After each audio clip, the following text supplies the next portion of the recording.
And good afternoon, everyone. Welcome to this week's new episode of the Xbox Factor podcast. I'm your host, Mr. BoomStick XL, ladies and gentlemen. And you're going to notice that we are a few panel members light today because of, well, you know what, real world stuff. Pong Soul, unfortunately, has to miss his second week in a row, but he has assured me and to assure the audience that not only does he miss hanging out with us each and every Tuesday, he will be back next week to reprise his role as one of the talented people on this panel.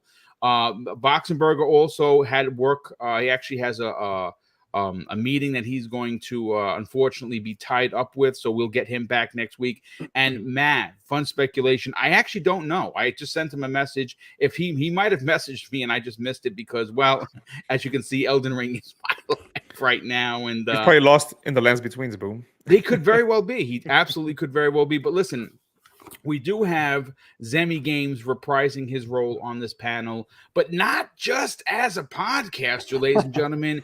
That's right. He is a developer, an indie developer who has published his own game, and it is launching very soon on the Xbox store as well as, of course, Steam. And we're going to talk about it midway through the show. We're going to get to see some actual gameplay. It's not what you think. I had a chance to play quite a bit of it. I actually quite enjoy it.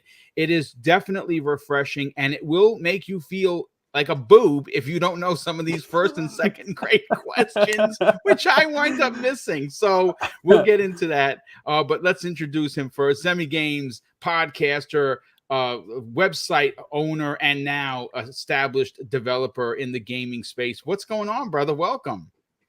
No, man, dude, I'm super excited to be here. I mean, of course, Boom, I have, a very, very, very long history with your YouTube channel and with your podcast, the Xbox Factor podcast specifically. So I'm super, happy that this is the very first show that that's currently being aired. I did record a show yesterday with Web Dave that's going up on the 10th. Excellent. But this is the very first live show where I get to talk about my game Back to School, and like you said, we're going to talk about that about halfway through the show.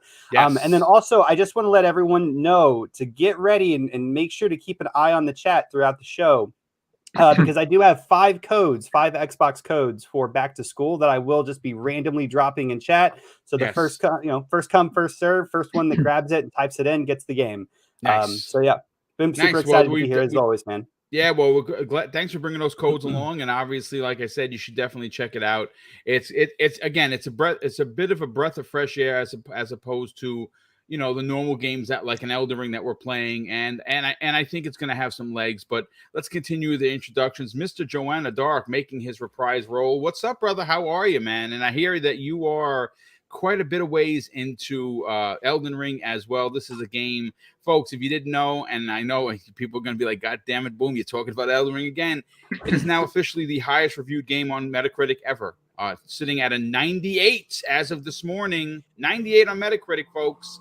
What's going on, Mr. Joanna Dark? How you feeling? Happy Tuesday. You're right, Boom.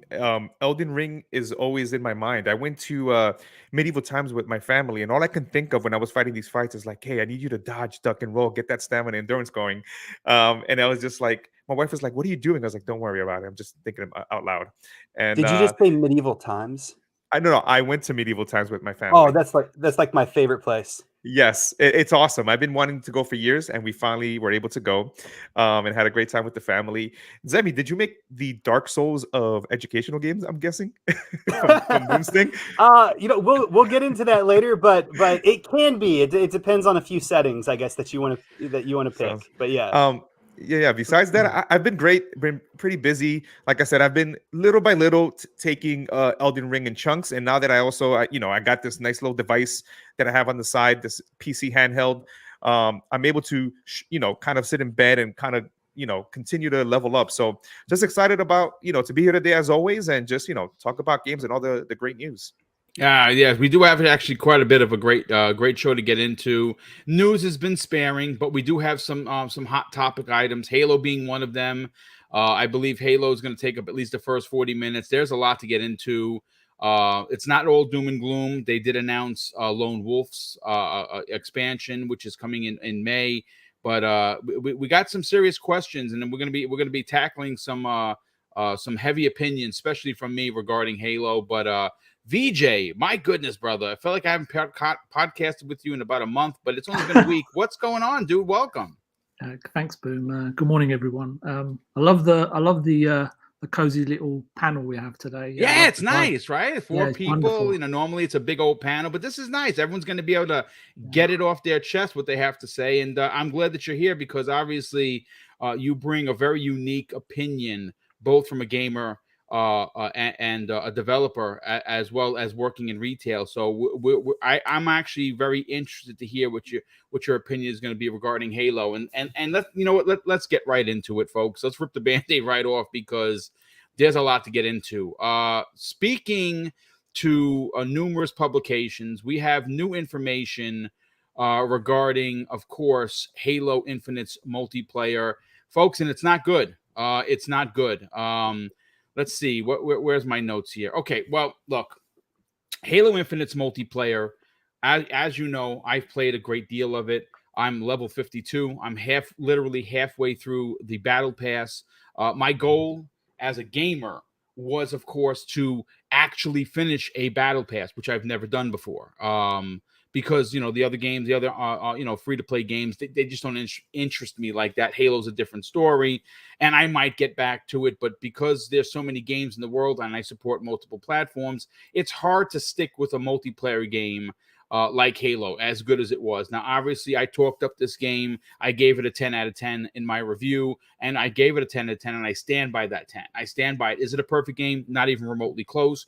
But for what the 343 Industries has gone through as a studio to deliver both a working and exceptional multiplayer and single-player experience, well, then that's why I gave it a 10. Not because I'm a fanboy, because honestly, that studio went through it. Well, they continue to go through it, folks, and we have some more concerns because lead multiplayer developer has officially left 343 Industries, and I'm talking about Andrew Witz. Now, he was, of course, the lead multiplayer designer for Halo Infinite's free-to-play multiplayer. He joined the studio in 2019, overseeing the development of Halo Infinite's free-to-play mode. And unfortunately, he has exited stage right. And this is what he had to say on Twitter. He says, "Thank you to all the Halo fans for your feedback over the years. We've made this game for you." And he also says, "I'm going to take some time off to relax and recharge first before making the announcement of where and what he is doing next."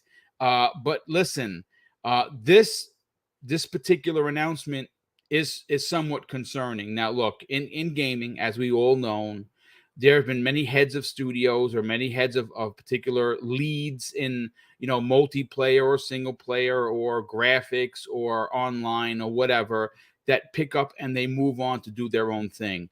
This particular announcement came at the most strange time, to be honest with you, because it came the same day that the Halo Infinite Season 2 Lone Wolves was announced. And obviously, we do have some more back-end information that, again, if you've been waiting for this, you're probably pissed. There's going to be a delay for both co-op and, of course, Forge, Forge is supposed to come in Season 3, whenever that is. I don't know if these seasons are going to be 3 months, 6 months, or longer, but Forge, which we know is being tested. John from Xbox Era is currently a part of that pilot program because he is a huge fan of Forge and he's a Forge master. Real quick, I gotta say this because if I didn't, I'd be remiss. A giant, unbelievable standing O for the incredible staff at Xbox Era, folks. Next week, episode 100, they got Phil Spencer coming on to the show to celebrate the 100th episode of Xbox Era. And I got to be honest with you. I know there's some guys in here that are and gals that work there are listening. I salute you with the most respect. That is an unbelievable get. It is a well-deserved get. Xbox Era, if you're not following them on Twitter, If you're not tuning in every week like I do, you're doing it straight up wrong. It's a fun show. Both Nick and John, who are the two hosts, are incredible. And of course, they have people, every now and again. This week they happen to have Mike and Jeff Grubb on from the Nintendogs, which, I mean, those guys, I listen to their show every week. They're amazing. So to have the four of them on there was unbelievable. As a matter of fact, we're going to be talking about Jeff and what he had to say regarding E3 for this year. Folks, I'm excited. But let's reel it back in. Once again, congratulations to Xbox Era for snagging Phil Spencer. That is my dream. I don't know if it's ever going to happen, but I'm going to keep pushing the envelope. And I know someone from Xbox is listening. Come on, folks. I'm a good guy. I'm one of the good ones. Let me get that Phil Spencer interview. But again, let's reel it back in. Let's talk some Halo. Look, Zemi, you and I played a significant amount of Halo Infinite. We had a lot of fun doing it. You are very fun to I would say the podcast with. You are very fun to podcast with. You're very fun to play with because of your antics.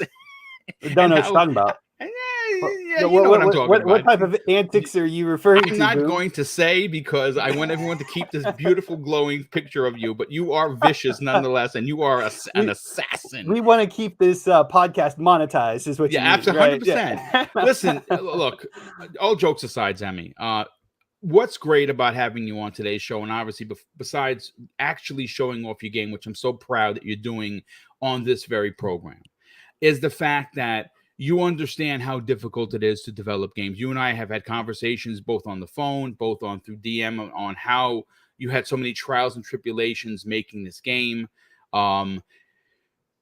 As Halo fans, right? One of the things I think that is lacking from 343 Industries right now is the transparency issue.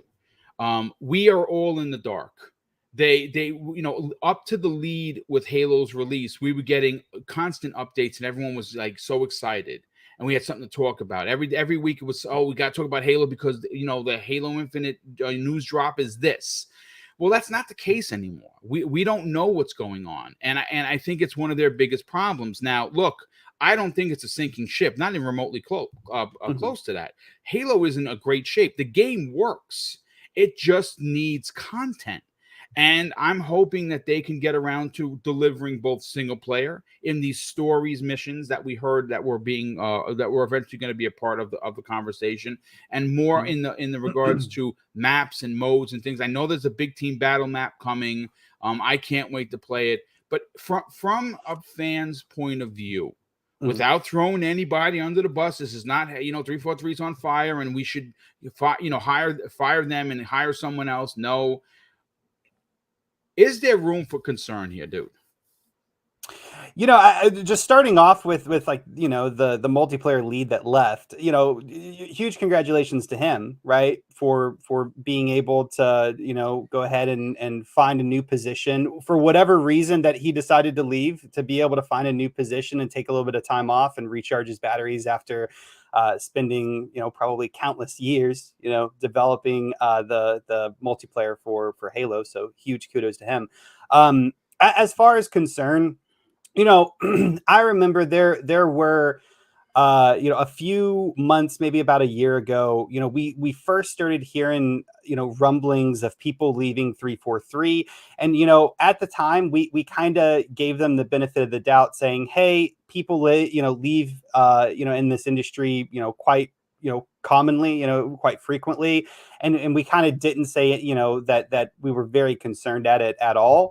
And then it turned out that 343 was actually having some pretty real issues, right? So I wouldn't even come close to saying that that I'm not concerned or extremely concerned. I really don't have a super strong opinion about that one way or another. I will say that it definitely doesn't look good, right? Just given this studio's history and high up members of their team leaving and for the reasons previously why they were leaving. It definitely does not look good. I agree with you on transparency. I really agree with you. I think that 343 definitely needs to be more transparent on, what the current timelines are looking at, are looking like, keeping everyone up to date, and so on and so forth about, new maps, new modes, all that different stuff.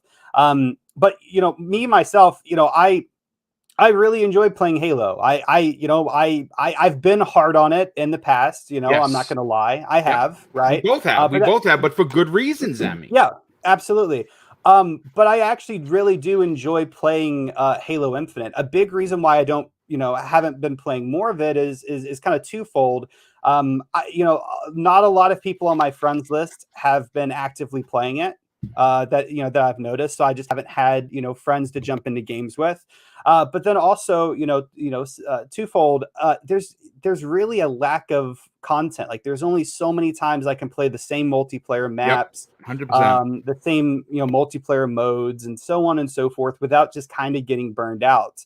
And one of Halo's biggest things in previous years, or previous games, has been the Forge mode and the ability for actual players to create multiplayer maps that would later on actually be added to the public multiplayer matchmaking servers or whatever.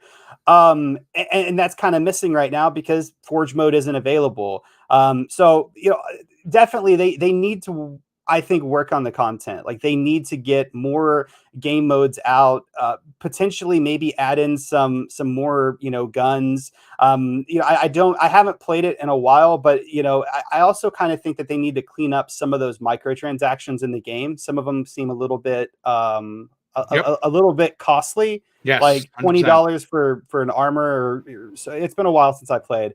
But some of those microtransactions definitely seem a bit excessive, and I get that it is a free to play game, and that we've just kind of come to expect these microtransactions in free to play games, but at the same time it kind of just leaves a bitter taste in your mouth whenever you see the amount of absolute of just value in Game Pass, how Xbox is giving us such great value in Game Pass, but then on the flip side, one of their games is charging us $20 for an armor skin and Halo. Yeah. No, you bring up some fantastic points. Listen, I can already see the chat is getting a bit testy, and here's the thing: I'm not calling out anybody individual. You're entitled to your opinion.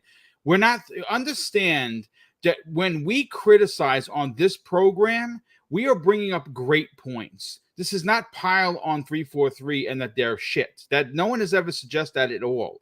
What we're saying is that some change has to come. Now, I don't know about anybody else in the chat, and we have over almost 200 people here.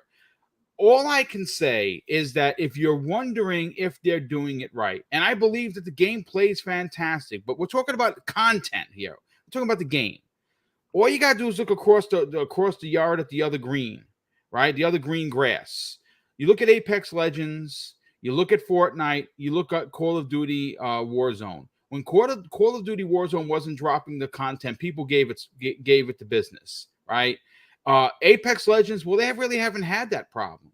There's they have an entire wing of that studio that's dedicated to this game, and there's always content, there's always new characters, there's always new seasons every 3 months. Same thing with Fortnite. I understand it's a bit different, but it's still a free-to-play game that has a monster amount of content. Well, look, the bottom line is that no one is saying that 343 can't do it. But what we are saying is that they are going to have to answer the call at some point, and the transparency aspect of it needs to be addressed. Now, look, I'm not going to go down a deep rabbit hole and say that there is management issues over there, because listen, I'm telling you, I'm not even a part of the studio, and there are management issues that have to be addressed, and they're probably addressing those as we speak. But when the lead multiplayer guy leaves after 2 years, that's saying something. That is saying, I'm not saying his replacement is going to be worse off. No, I don't think so. I think that whoever's going to take over him is probably going to be just as good. But at the same time, we can sit here as adults and say, yes, I had a wonderful time playing Halo, but I'm not playing it anymore because X, Y, and Z. And we can do that, and we should do that. We shouldn't listen. I'm not a panderer. All right. I don't pat someone on the ass and say good job when the job hasn't been good. I'm sorry. I just don't do that. I will pat you on your ass when the job is done and it's good work.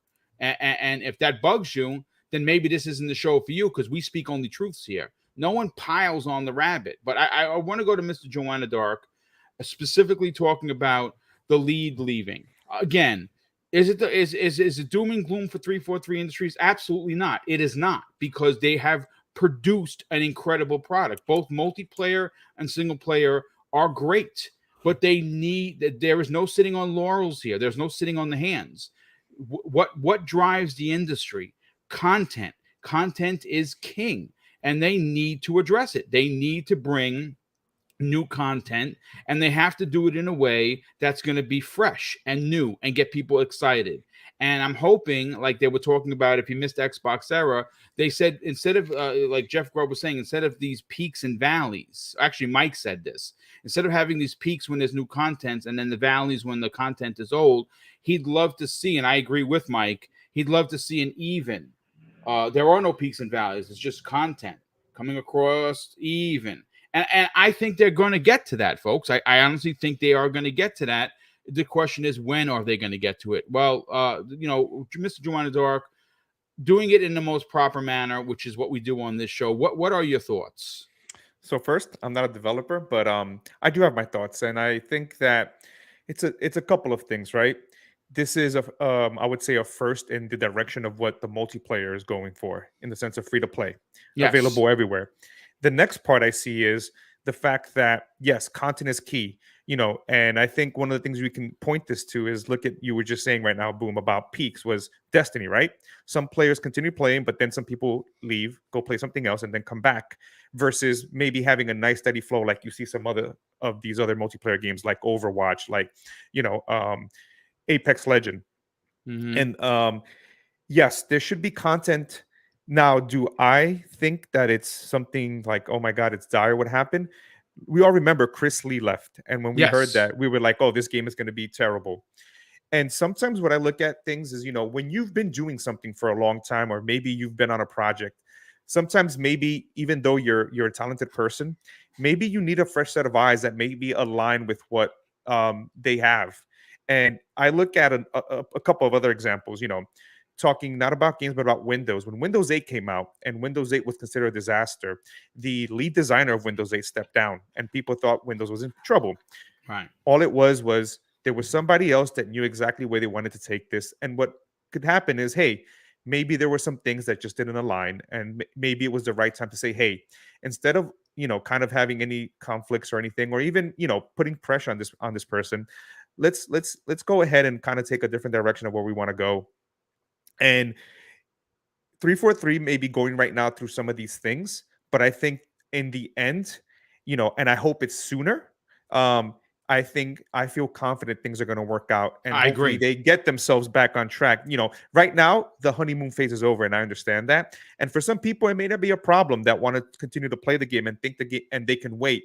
But I do think that there should be a more steady pace of content, and maybe going into this season that's coming up, hopefully that's sort of the start, and little by little they start dripping. And again, with many things going on in the world, and maybe the team coming back and kind of getting themselves realigned can be an also thing. I mean, it's not easy. So I just think overall that I wouldn't panic, but yes, I think it's important to continue to have Halo at the forefront of people's minds, so people can 100%. continue to engage. And especially if you want to bring more people into Game Pass, you want to be like, hey, look, we have these type of games here that we're going to continue to evolve and provide content. So if you want to subscribe, come and subscribe so you can play games like Halo, Sea of Thieves, and so forth. And maybe they need to look at other teams like, looking at Rare and say, hey, let's look at some of the things you're doing so we can kind of maybe emulate some of that it's roadmap. funny. It's funny you bring up Rare, because as you're talking, I want people to understand my point, because I could see many people disagreeing with me. And listen, we're allowed to have opinions on this show. You're allowed to have opinions in the chat. Listen, it's perfectly fine. We don't agree. I have a strong suspicion, a strong feeling that the way that Sea of Thieves evolved from having little to no content to where it is right now, which is leaps and bounds better, is where Halo is going to be eventually. I'm not suggesting at all that turn out the lights, the party is over. But I mean, even Clobriel, who's obviously friend of this community, who has spoken many times about Halo. He even put out on a post, and I'm trying to find it here, here it is.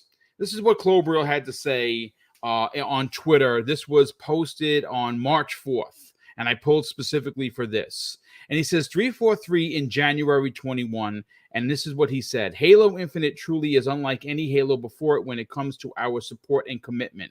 While the Halo community tends to express disappointment in unhealthy ways, and I absolutely agree with that, he says this: I agree. The studio is a bit too silent on future content right now. That's not coming from me. That is coming directly from Clobriel. And this particular tweet had almost 1,500 likes, 9 quotes, and 87 retweets. Now, here's the thing. I bring it up because, again, on this program, we don't pile on the rabbit. What we do is have adult-like conversations.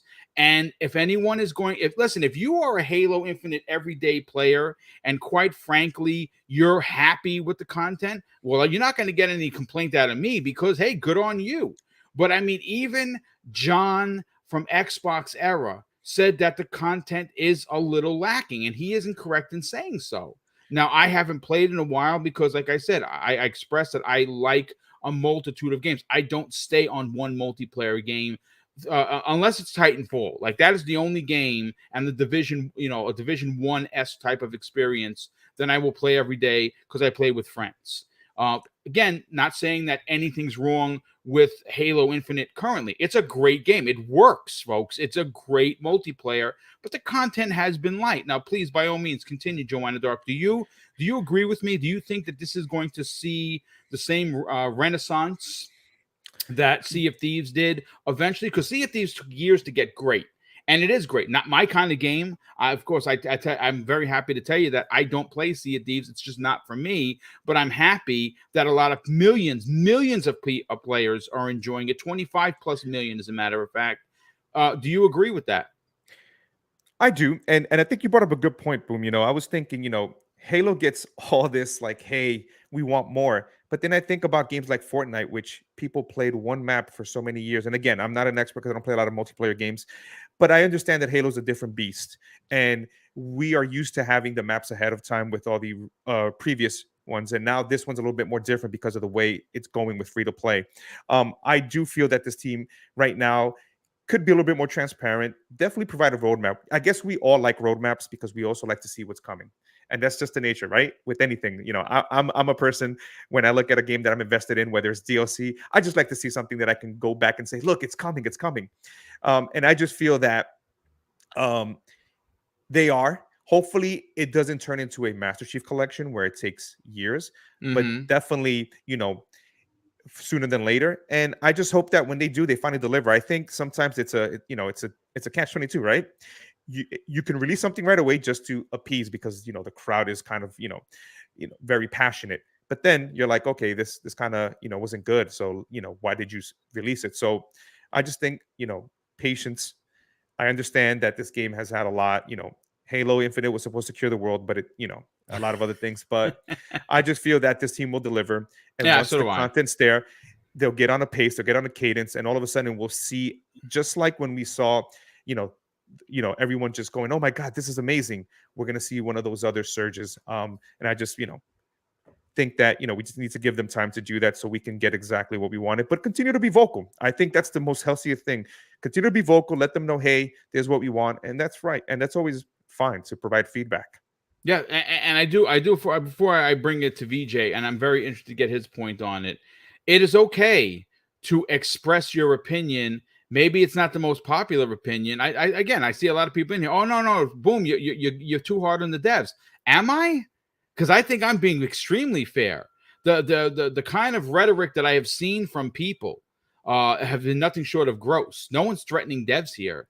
No one's saying that they don't have the talent. No one's saying that we should consider maybe bringing ex-Bungie people in because they 343 can't handle the business. No one has said that, but it is okay to express disappointment and concern. And again, like I said, I'm not an everyday Halo player. Will I come back? Sure, because I really want to finish the battle pass, which I have until May to do, and I might actually start that. But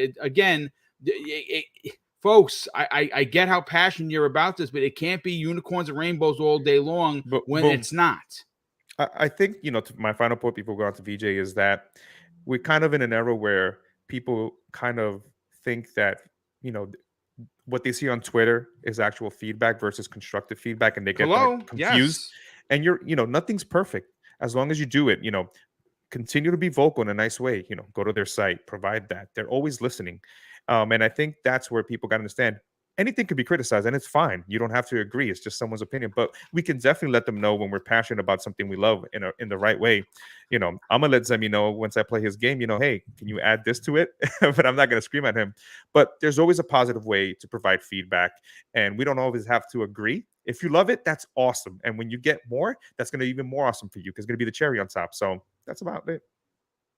Yes, absolutely. Well, you know what, VJ, you've heard our opinions. You're obviously skulking through the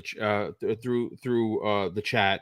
One of the things I love about developers is transparency, which is what I built this particular channel on. Right, transparency for me is incredibly important for a multitude of reasons.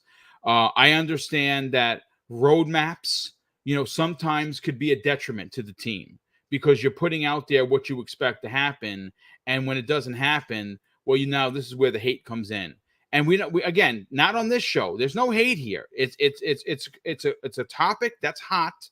It's one that I think deserves a conversation.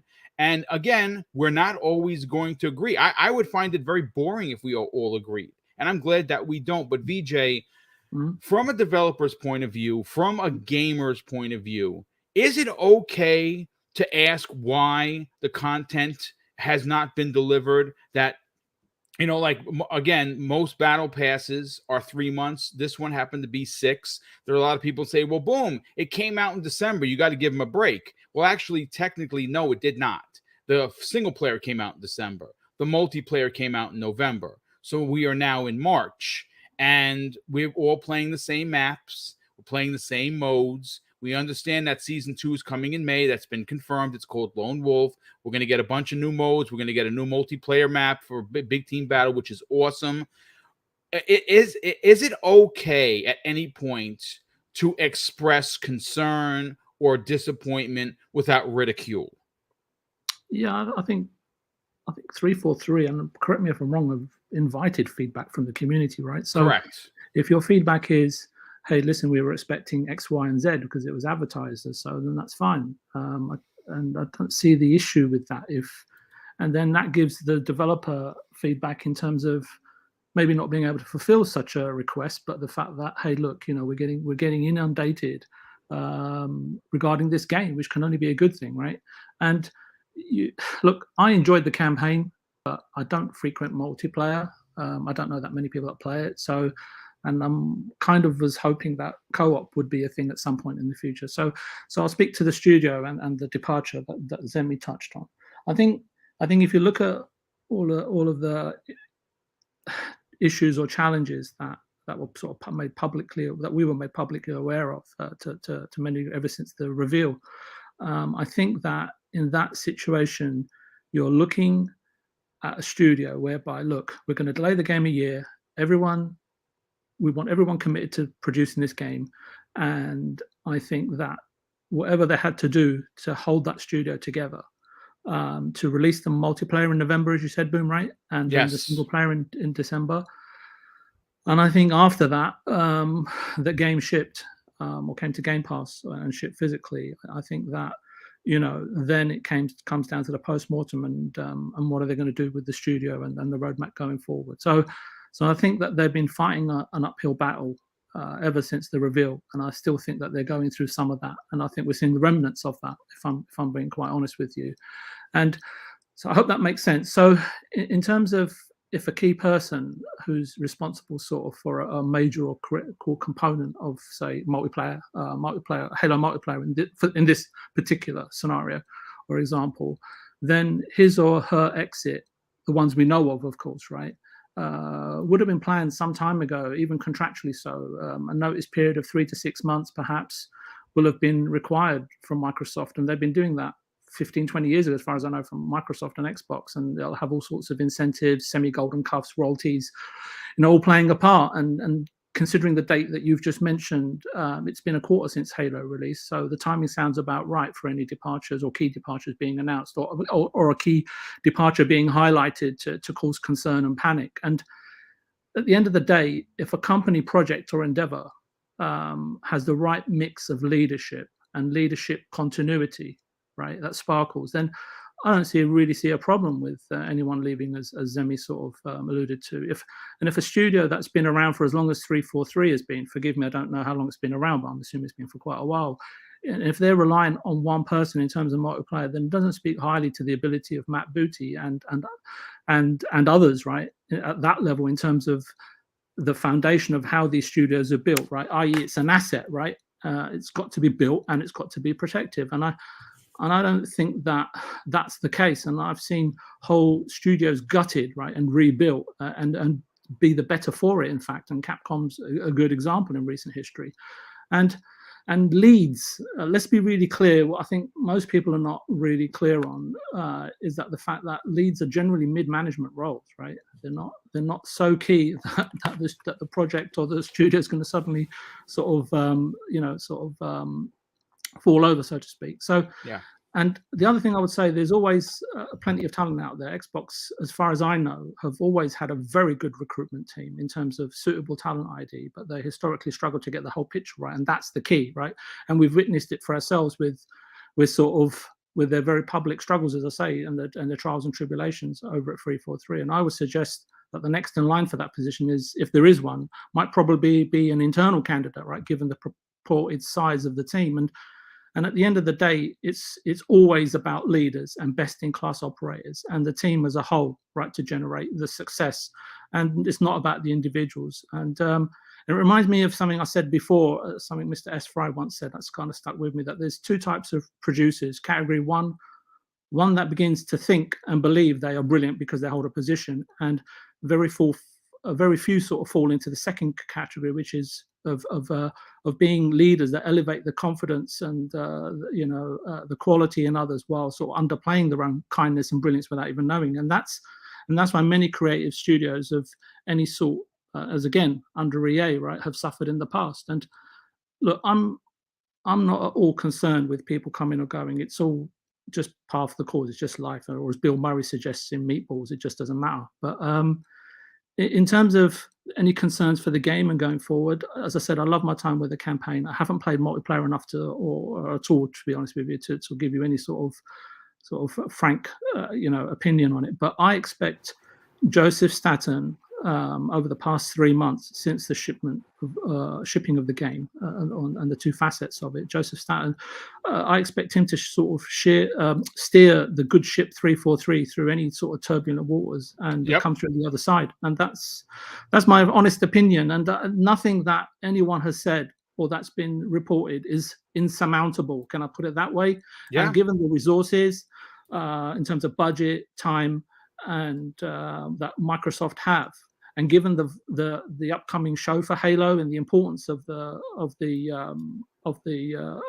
IP and how in its significance to Xbox as a whole, is is unfathomable to think that they're going to let it slide, right? So I think that being quiet and just focusing on what they're doing and then telling us, look, we've heard the community, this is what we're going to do. I think it's just a matter of time till we do. But I totally agree with you, Boom, that if you have something to say, the 343 community guy is there to listen. So say what you need to do, but do it in a kind, compassionate, and respectable manner. That's me done. Yeah, no, I mean, great stuff. And listen, I knew this was going to be a testy topic, something I'm not afraid to get into. Obviously, I think everyone handled it with utter class because that's what we do on this program. Got to shout out a couple of super chats. Zemi Games, thank you for that. Lord Roughness drops the first one of the day, and he says this after dropping a 5-pound super chat. My opinion on Halo is nothing to see here. You should have added, folks. Nothing to see here, folks. The game is fine. It's my go-to multiplayer, and there are other times when I'll play my other games. And you know what, dude? Good on you for that, brother. Definitely appreciate the super chat, and of course the honesty. Space Davikin drops an outstanding $5 super chat and says one big benefit of Halo Infinite is that its foundation, that the foundation of a great game is there. Indeed, I absolutely agree 100%. They only need to pump out content, but there clearly are problems. Bay Area drops an outstanding $5 super chat and says, thanks, Boom, for keeping it real. I love Halo, and it's my favorite franchise, but there is and has been dysfunction at 343. A change at the top is needed. And you saw we just had our good buddy drop out. That's because obviously Mr. Joanna Dark said, did we go offline? No, I actually think he went offline. We'll get him back here momentarily. There might have been some sort of issue. Obviously, a big shout out to the 230 people here. Obviously, this is light on panel members today because obviously we had it's just one of those days that everyone had something to do, but we're still here for you, and we'll get Joanna Dark back momentarily. So listen, let's Zemi, let's go over to you. We got enough people in here that can check out your and listen to what, why you left the show originally. Obviously, you became a developer, an indie developer at that. So let's get into back to school. What is it? I'm going to pause this gameplay here. I'm going to bring it up for everyone. I'm going to add that to the stream. This is Goldenrod Games is your studio, obviously. Yep. This is back to school, ladies and gentlemen. Why don't you tell us about the game, about Goldenrod Games, how that came about, and what could people expect? Yeah, no, absolutely. So Back to School is a educational trivia school simulation game, which is definitely a mouthful to say, but basically it is a game where the player has to answer challenging primary school questions to progress in the game, to see if they're ultimately smart enough to pass and graduate elementary school.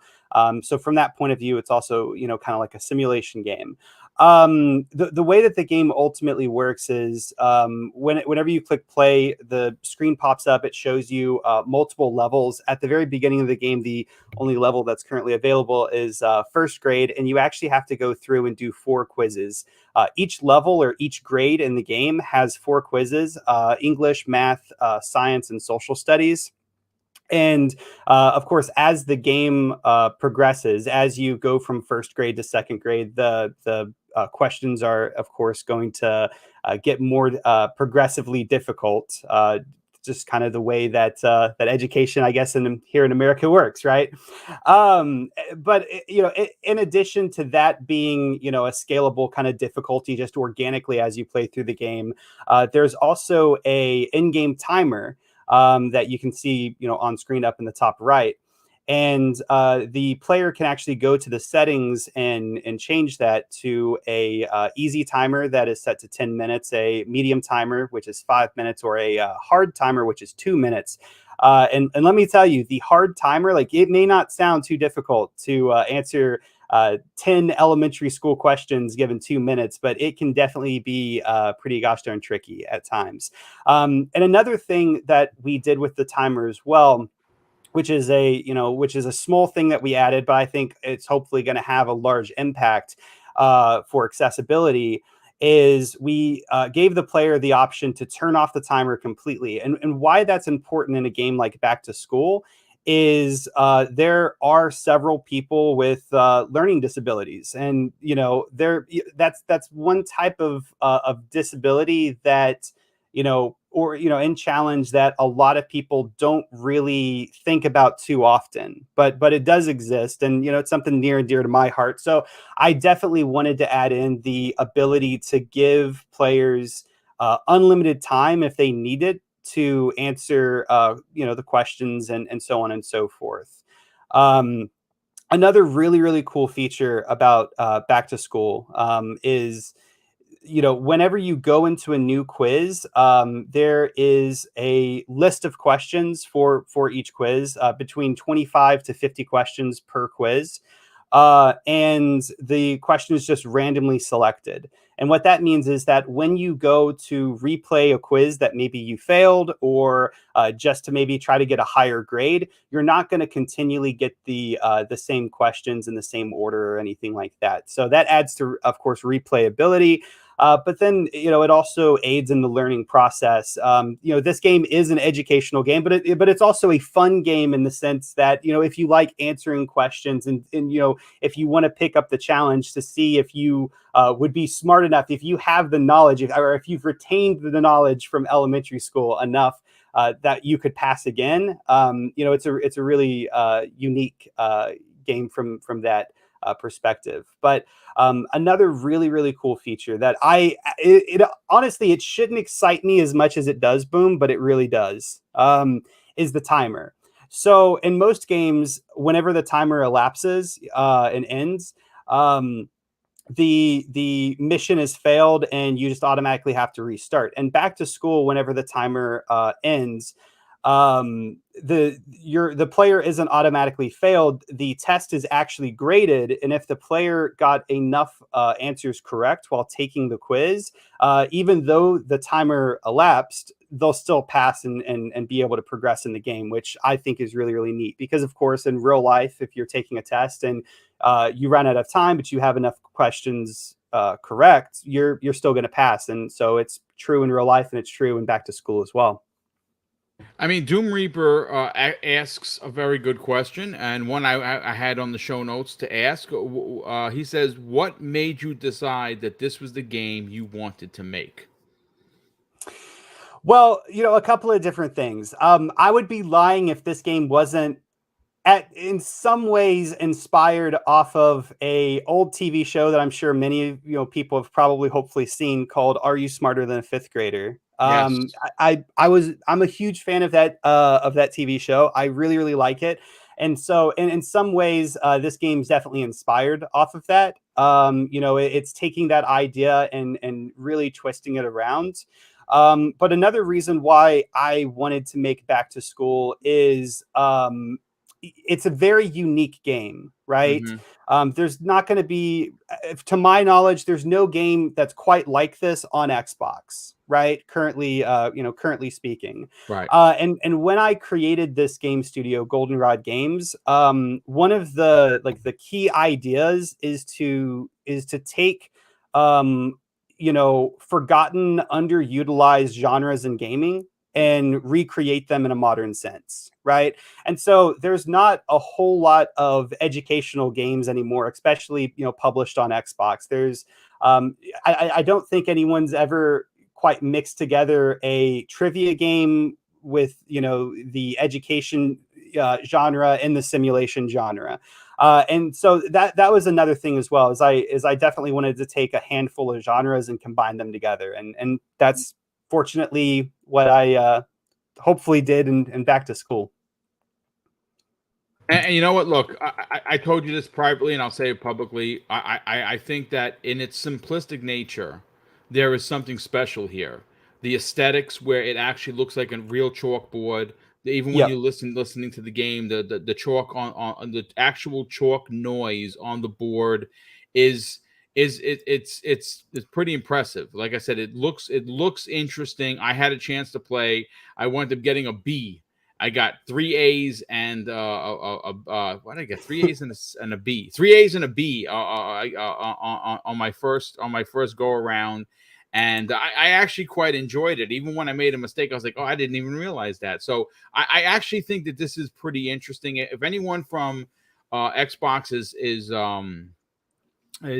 watching, get this game out of the creators program and get this into ID at Xbox. It deserves and it. speaking on that, Thanos, he asks a question, achievements question mark. And so currently in back to school, there are no achievements, and trust me, it bothers me as much as it would bother you guys. In some ways, it might even bother me more because I am a huge achievement hunter. I absolutely love achievements. And the Steam version of this game on PC, there are achievements, and they're available to unlock in that version of the game and on Steam. On Xbox, the game was published through the Creators Program, and that program does not allow the addition of achievements. So it's still something that I'm looking into adding to the game. It's something that I very, very much want to add into the game because I want people to be able to unlock achievements while playing my game. I mean, I love unlocking them in other games, and I think it would just be really, really cool to have that feature in this game. But unfortunately, unless Xbox allows me to publish this game or change it where it's in ID at Xbox. That's not going to happen, but I'm still looking, at, working with Xbox to have this game transitioned into the ID at Xbox program. And if you guys play this game and if you like it, and if you would really like to see achievements in it, tweet at ID at Xbox and tell them that you just bought Back to School, you enjoyed the game, and you'd love to see it in ID at Xbox. Yeah, I actually tweeted at IOCat, which of course is Chris Charla. He is the gentleman that runs ID at Xbox. He's done an amazing job over the years, and I like I said, I'm probably biased here because we're good friends, but I think that this is a fantastic game, especially if you have kids. And this would have been great during the pandemic. Like it's coming out now, obviously, because it's coming out now. But this is a game that you can logistically give your kids to play, and I think they're going to learn something. Let's bring in Mr. Joanna Dark. Mr. Joanna Dark, you have children, right? You got a chance to take a look at Back to School. This is Zemi's first game as a developer. What are your thoughts on what you're seeing, and do you have any questions for him? Uh-oh, he's frozen again. Yeah, he's having some monster connection issues. VJ, save us, brother. What are your thoughts on this? Let me answer a question I see in chat. So Merkava asks, how many grades are there again? So in Back to School currently, there are 5 grades. So there's first grade through 5th grade. Each grade has four quizzes, a English, math, science, and social studies quiz. There are currently 20 quizzes in the game total. And in the entire game, there is over 500 questions. Nice. As the game, continues to evolve, if people buy it, if they see interest in it, of course, I'm definitely looking to expand it and add in both free and paid, add-ons. Nice, excellent. Listen, I Bunty in the chat says he's going to get it for his kids. How much is this game? And I'm looking for your super chat right now, brother. I don't know how I missed it. First of all, let me thank Leonard Herrera, who's become a channel member. Leonard, thanks so much for that, dude. Super appreciate you becoming a channel member. And let me see if I can find Bunty's super chat. Might have been early. I'll get to it, but talk about it. How much is this game going to cost if you want to buy it? Yeah, so first off, let's talk about the release date. So the release date is March 10th. So it's coming up here in 2 days, right on Thursday. It's going to be releasing on Steam and on Xbox on March 10th. You can actually go ahead and search Back to School on the Xbox store and pre-order the game if you want. And the cost to purchase is going to be $4.99 here in the US. And then awesome. That cost is just getting adjusted how it typically would for other regions. Nice. Okay, so it's going to go up and down in whatever region of the world. I love the fact that there's going to be DLC. I love the fact that there's going to be additional free content, which is great. help us out over here. I mean, from a developer's point of view, and someone that worked in retail, VJ, you have any questions for Zemi Games regarding back to school? I think I definitely need more thought on that before I go back to him. But I'm not creative, so when I saw this, to me, it's novel, clever, cunning, and brilliant from Zemi. And I've got to say, I was doing the quiz as you guys were chatting, and I did get a lot of the answers wrong. I actually think that my answers were correct, but the wrong answers are incredibly funny, and I think that's something you should definitely look at, because the humor definitely adds to this game. Yeah, it is a funny game. It does. I mean, when the question came up, the item people use to pay, what do people use to pay for items? And I'm sure the answer was dogs or water, but the money's the right answer. And then there was a question about, why do frogs have long legs? And it was so that they could see further. And again, I think that was the right answer. So I have a real bone of contention over here. And then I love BJ, the question about after the show, we're going to sit down and I'm going to become your tutor. I'm going to help you. I'm going to get you through back to school. Don't you worry. Me, I'm blissful in my inadequacies, right? So, but there was a question about the frogs, right? You're back that was hilarious. I'm sure they have long legs so they can see further. And then you had the question about flat Earth, and I thought, okay, this is going to be interesting. And then the only thing left from me from a technical standpoint is that obviously you're going to have loads of people complaining about, the lack of ray tracing, but we can let that one slide. But no, overall, I think it's brilliant. And I was looking at the resolution. I thought 1920 by 1080. There's a 4K option in there somewhere. I'm not really sure. But no, there actually is on PC. Yeah, you can switch it over to 4K on PC, I believe. That's just to get the resolution correctly. The game was fully made in 1080p, so I'm not even going to tell you that it's a 4K game. No, it's not. I was just kidding, Zemi. I think it's absolutely brilliant what you've done. Amazing, incredible. I appreciate it. I've sat with creative people that struggle with ideas, struggle with thoughts, but if you've done this by yourself and you've done it in your own time, and the time and effort and the commitment, that's far more impressive. When I see that, not necessarily the end product, and kudos to you. And I'm so impressed. I almost have a tear in my eye for you, sir. And I'm glad Boom put up that footage, because I couldn't stop looking at the screen when Boom had that Elden Ring footage going, and I'm thinking, don't look, spoilers.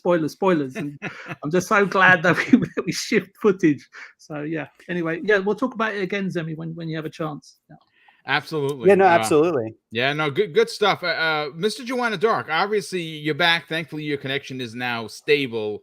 I mean, you're taking a look at the game. This was created by Zemi Games. It's why he left the show. It's why he took a backseat to continuing the content create on YouTube. He wanted his passion was to bring his vision of a game.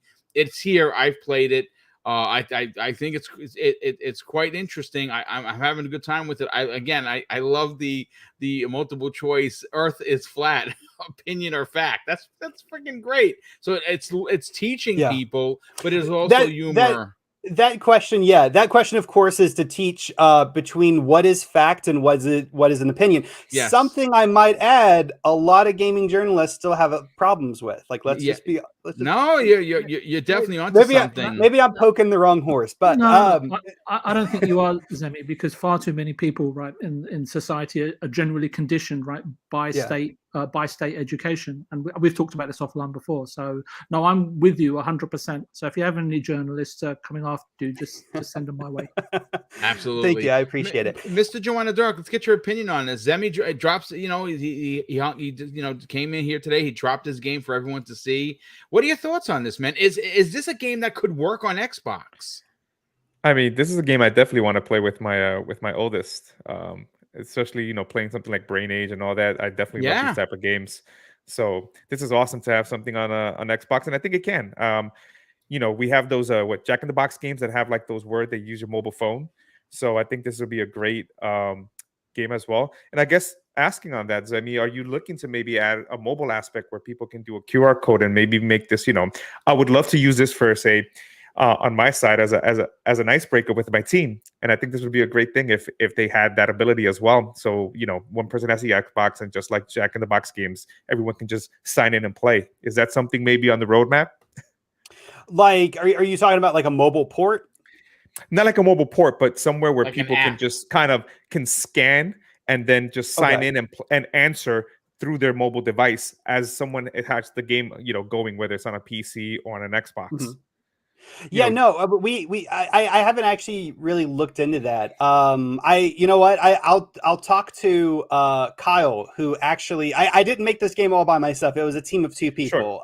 Kyle Partlow was the lead programmer on this, and he's actually a recent graduate from a game development and programming uh, uh, like the curriculum from a California state university. I can't think of the word. I can't actually think of university either. But no, I'll talk to Kyle and I'll see if that's something that maybe we could potentially do. Yeah, I can't make any promises about it, but I'll look into it for sure. I'm definitely picking this up, and when I get with my team, I definitely want to just put this up. When I carry my Series S, and then do this as an icebreaker, as like a little exercise to kind of get the brain flowing. Thanks, I appreciate it. And then also, the game footage, like currently, like what you guys are seeing is just the English and math quiz. I think it might be all of first grade, but I think it's just the English and math quiz maybe from the very first grade. And of course, like I said earlier, as you progress in the game, the questions definitely get more tricky and more difficult as you progress to the later on grades. Zemi, are they console war questions? Like which one's better? Sega, No. Genesis. No. I love it. That's great. DLC, That's awesome. DLC. No. No. That's great. There are a few. I think VJ would call them cheeky questions. He already discovered one of like, is the Earth flat? Right, or the Earth is flat. Fact or opinion was the answers. Right. I thought it was a triangle. Yeah, there are a few. There are a few in there for sure. Yeah. Yeah, absolutely, spot on. Boom, you're muted.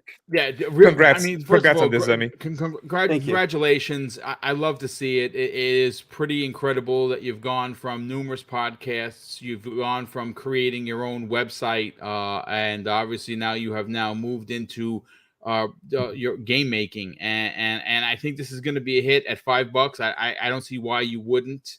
Why you wouldn't take a chance on this, especially if you have kids. Like I said, Zemi is working on getting the achievements added to the game.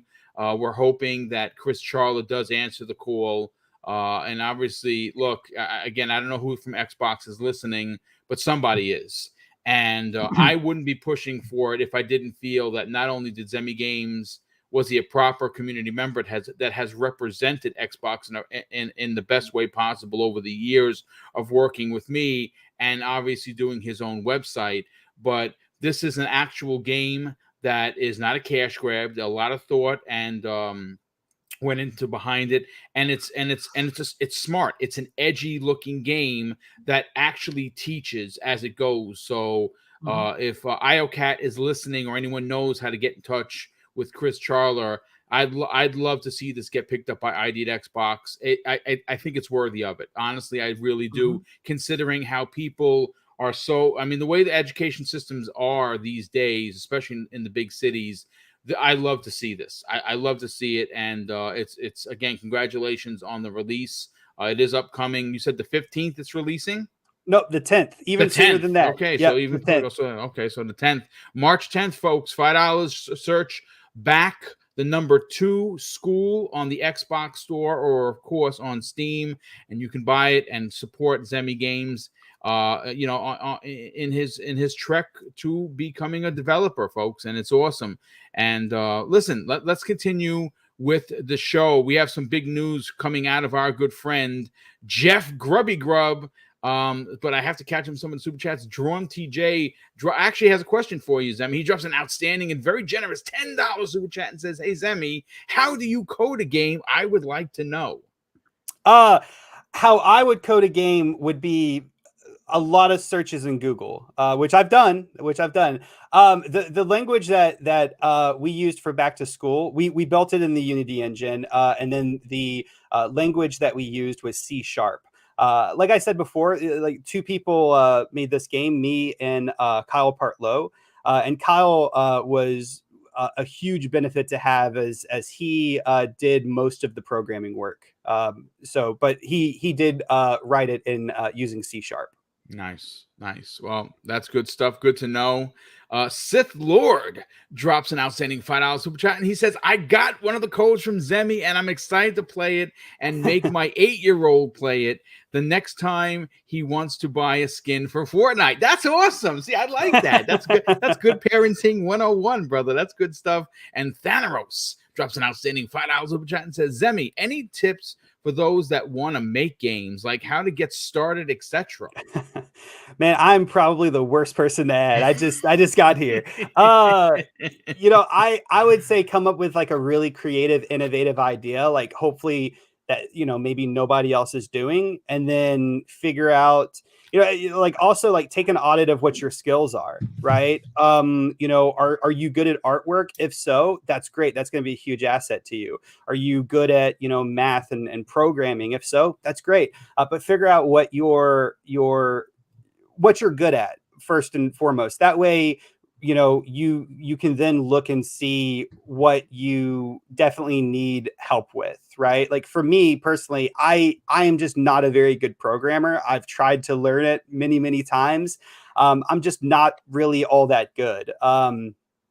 So getting Kyle was extremely important for me when making this game. Because I don't think I would have been able to do this like the way that Kyle did it. But on the flip side, I'm relatively pretty good at marketing, just with a background in content creation. And then also I'm currently enrolled at Full Sail University for a degree in digital marketing. So that's kind of one of my benefits. And so that I'm kind of bringing to making the game but also with the game's design and so on and so forth, using my knowledge of marketing with that as well. But that's what I would say. I would say figure out, what you want to make and make sure that it's something that you're excited about, because there is a lot of moments that you're going to be like questioning why you even started this. You know what I mean? You're going to hit a lot of roadblocks, and they're going to be challenging to get over for sure. And so making sure that the game that you're working on, you're really passionate about, I think is really important, as well as knowing what skills that you have and then what skills you need to actually, fill to make your game. Nice. Well, good stuff, man. We also have 2 super chats that came in. Gamer by Choice, he drops a very generous $5 super chat and says, it's interesting when people confuse facts and opinions. People state an opinion and say it as facts, or agree with opinions and saying that they're facts. Great show. Well, thanks, brother. Definitely appreciate that. We also have Splendiferous drops a very generous $2 super chat and says, great show, Boom. Classy as always. Hit the like button. Well, thank you for the compliment. Thank you so much for that, brother. I definitely appreciate you being here. And of course, thank you for the generosity. So, so check out March 10th, Back to School being released by Goldenrod Games. Zemi and his partner obviously are the 2 developers behind this game. I think it's going to be something special, and I cannot wait to see what he does next in his with the DLC and everything. But listen, let's continue the conversation, because quite frankly, we're here to talk Xbox. And folks, ladies and gentlemen, if there's one person that could stop the interwebs in their tracks, it's Jeff Grubby Grubb. Obviously, you know him from working with Mike on the Nintendogs podcast. He is a writer for VentureBeat. He is also a friend of this program. Hopefully, I'm going to be able to. Our schedules are going to align, and I'm going to get Jeff on a future episode later this month for XVlog Live. This week we have Miles Dompierre from Windows Central Gaming sitting down with me this Thursday, 12 p.m. Eastern Standard Time. We're doing a one-on-one. I already wrote the show. I'll be sending that to him momentarily. On the 17th, we have King David sitting down with me one-on-one from the Iron Lords podcast. And I have a few other really big announcements. Some of the industry's absolute finest and biggest. Hopefully, I'll be able to make those announcements relatively soon. But during this week's Xbox era, Jeff Grubb broke the internet once again with some new information on what he thinks Xbox will do this June during the Microsoft Games event. And here is what Jeff had to say. And according to GamesBeat's writer who made the claim on the Xbox Era podcast, when a viewer questions led the group into discussing the upcoming E3, which has been canceled. There's no physical, there's no digital. So each individual publisher is going to be doing their own thing. And this is what Jeff had to say regarding Perfect Dark. He said Perfect Dark could come out in 2023, could easily come out in 2024, but I think we'll probably get Avowed.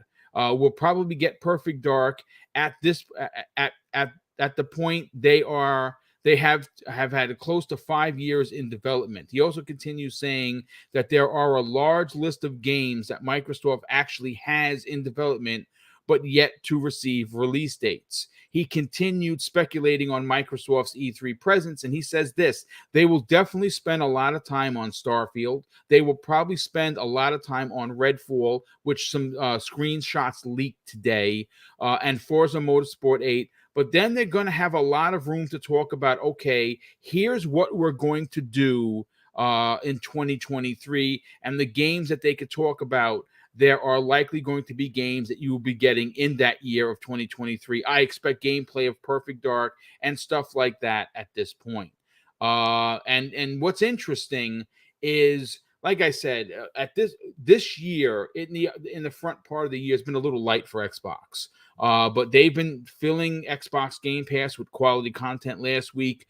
Guardians of the Galaxy dropped into there. That is a big deal. If you missed out on Guardians, I highly, highly, highly recommend that you play this single player romp. It is, if you are an MCU fan, if you're a fan of the way that James Gunn writes his movies, his films, even though this game did not have any, I don't think he wrote it. I think someone else wrote it, but it's so good and it's so quippy that it literally gets in line with what we've seen on Guardians of the Galaxy 1 and 2 in film. I highly recommend that game. But at the end of the year, right, Starfield is the one that's carrying the weight for Microsoft. It's the big one. Forza Motorsport, I don't think it's going to be called 8. I think it's just going to be called Forza Motorsport. I think is going to be something very special. It's going to have its own campaign. It is it's the new engine that we're going to get a chance to see. Honestly, I think it's going to drive circles around what Polyphony Digital just released in their title. I can't wait to see it. Also, Redfall I think Redfall is going to be the surprise hit because no one knows a lot about it. We had a trailer that's probably going to be shown. But Zemi, I want to go to you on this. Jeff knows a lot of things. Some things he says, some things he hints at, and he's pretty sure that we're going to get a chance to that we might see Avowed and Perfect Dark for that matter at this E3. Is that something you would be expecting? And how excited are you for Microsoft to show us what we don't know, the unknown of Microsoft of Xbox Game Studios? I would like to see the unknowns. I really would, but I would be perfectly fine if they kind of just showed us what we know is coming. I mean, because what we know is coming is really a stacked, list of IP already, right? So, if they came in there, showed me a little bit of Hellblade 2, even though it's not coming out this year, but just to kind of prep us for the future, just show us another trailer, I'd be happy with that.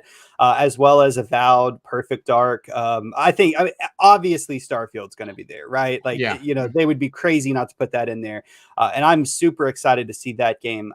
But as far as showing us things that we haven't even seen before, they could potentially maybe do that. But I'm not necessarily expecting it because they've already shined the light on a lot of brand new IP or just revisiting IP. One game that I would very much want to see them cover during a show like that would be the new Fable. Right, because that is something that so many of us are giddy about, but we haven't seen anything for it. in quite some time. I think we've gotten some concept art, right? But other than that, it's really kind of just been the teaser, if I'm not mistaken, that we got. I think last year, right? Or it Yeah, might have that been was 2 it. years Yeah, ago. Yeah. that's it. So I would love to see some more Fable. I really would. But honestly, the main thing that I'm wanting to see, honest to God, is Starfield. Like that is really the game that I'm probably the most excited for, Xbox first party wise. Not Xbox first party wise. Starfield's probably in second because Hogwarts Legacy. Oh man, I cannot wait for that game. But yeah, also Redfall. I think it's kind of safe to say that we'll probably see that as well, just because that's about to release, and they of course want to continue to promote that game, especially with the release date being this year, but also one of the earliest for Xbox's first party coming out this year. But yeah. I mean, if I was going to throw out just like a wild a wild hope, a wild dream that's not going to come true whatsoever, I would say it would be my dream that Obsidian would walk out on a stage or on camera and tell us about Alpha Protocol 2. Is that going to happen? That's not going to happen. We're But actually going to be talking about Bethesda because they are working on a secret game. Stop, Zemi. That Skullsy TV broke the last week. It is a hero-based PvEvP game, and they redid the trademark on it, and it's apparently a big comic book license. So I mean, is it Marvel? Is it DC? Is it Image Comics? I don't know. But we're going to get into that after. I think you got to get out of here at 1:30. So yeah, actually, let me say one more thing before I bounce out of here. Yeah, because I do have to go. So if you guys didn't win a free code to back to school today in chat, I know I was posting them in there. You had to be really, really quick, or you're going to miss it. There are going to be additional ways to win right now. Currently on the Goldenrod Game Twitter account, which is at Goldenrod Games, I've been doing some giveaways where basically I post up a picture with a question on it. It's not even a question from the game. It's just a question that I created for social media with an elementary school question on there. And all you have to do is just type in the correct answer, just reply with the correct answer, and you have a chance to win a free code for back to school for Xbox or for Steam, your choice of the platform. And the current one I have going is going to end today at 3, but I'm also going to be continually posting questions for people to answer. So if you want a shot to win back to school, there's going to be additional ones, and they're happening right now on Twitter at Goldenrod Games. Nice, brother. Nice. Well, listen, Zemi, once again, congratulations. Definitely appreciate you being here and showing off your game for the first time on this program. Let's hope that, again, folks, if you want to see the good guys win, if you want to see Zemi Games get his game, his newly, his soon-to-be released game on the 10th of March into ID at Xbox, which I believe it should be. It's well done. It looks really good. Has great aesthetics, great humor. Tweet at IOCat. That is Chris Charla. He is the head of ID at Xbox, and let people know that you want to see this game in there. I think it should be in there for sure. Zemi, thanks again, brother. Enjoy the rest of your day, and continue great success. Yeah, absolutely. Thank you so much for the invite, man. As always. All right, brother.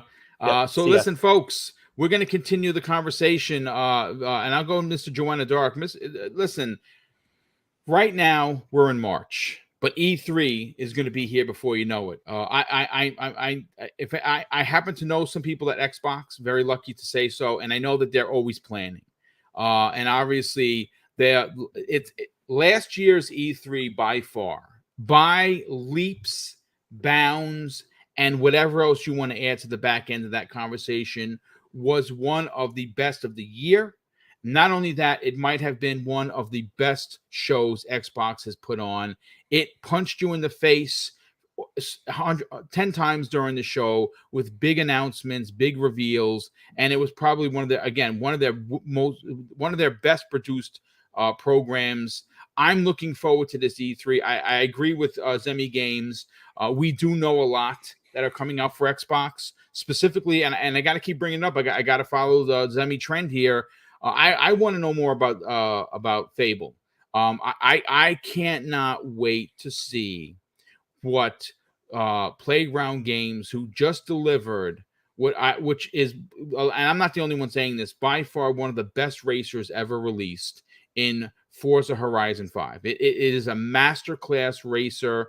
That studio, and I obviously know it's a different team, but they're all part of the same studio, are going to be delivering a new Fable. It's going to be, obviously, it's going to be a reboot of the original. From what we understand, it's going to retain its British humor. It is going to probably have the updated graphics that we all want and love. I cannot wait. I hope that they show. I don't need a 20-minute gameplay. Give me 2 minutes. Give me 90. Give me 90 seconds of actual gameplay. But I hope that they bring it with what Jeff Grubb had to say. He thinks we're getting Avowed. He thinks we're getting Perfect Dark. I like to add to that list Fable. What are your thoughts? What are your expectations for this year's E3? I would love to, for this E3, I mean, I would love to see what's, maybe secretly coming in 2022 that maybe we not know, like a surprise game. Yeah. Mm-hmm. That would be nice. As far as Avowed, I think many people have speculated that this game is much closer than we thought, and I think 2023 would be a good way to kind of bring this game, especially with getting something like Starfield and Avowed being something similar in the sense of Pillars of Eternity. Perfect Dark, oh my God, I would to get it next year. I would be so excited because as a huge fan of the original N64 and seeing hopefully what the initiative has been working along with Crystal Dynamics, I'm definitely excited to see more. And I would love to see it at this E3, gameplay. We got the trailer, and now I would love to see how this new gameplay might translate. Whether that, I know it's first person, but maybe some of the over the camera when you do certain stuff elements. Again, excited to see that. Kind of on something that I guess, like Zemi was saying, that I wish would happen, and I don't know. It would be two things: a reveal to Wolfenstein 3 out of nowhere. We get a trailer, and all of a sudden we see BJ and whatever's going to be happening with that story. And then the other one would be maybe Phil Spencer comes on stage and he has on a banjo shirt, and then he shows us Banjo Kazooie. Don't do that. And the don't do it to me. I definitely, looking at the leaks the supposed leaks that we're seeing right now circulating, I'm excited to see Redfall. I've been saying Redfall is the type of game so far, even though I've seen a trailer and just kind of, been listening to what people have been talking about.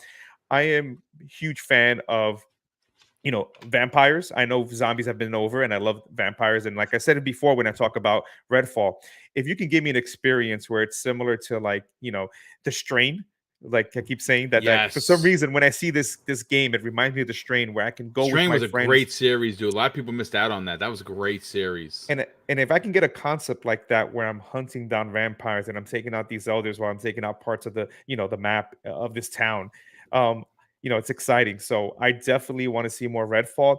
I think another update I would love to see. They were saying, I know everyone wants to see more Senua's Hellblade 2.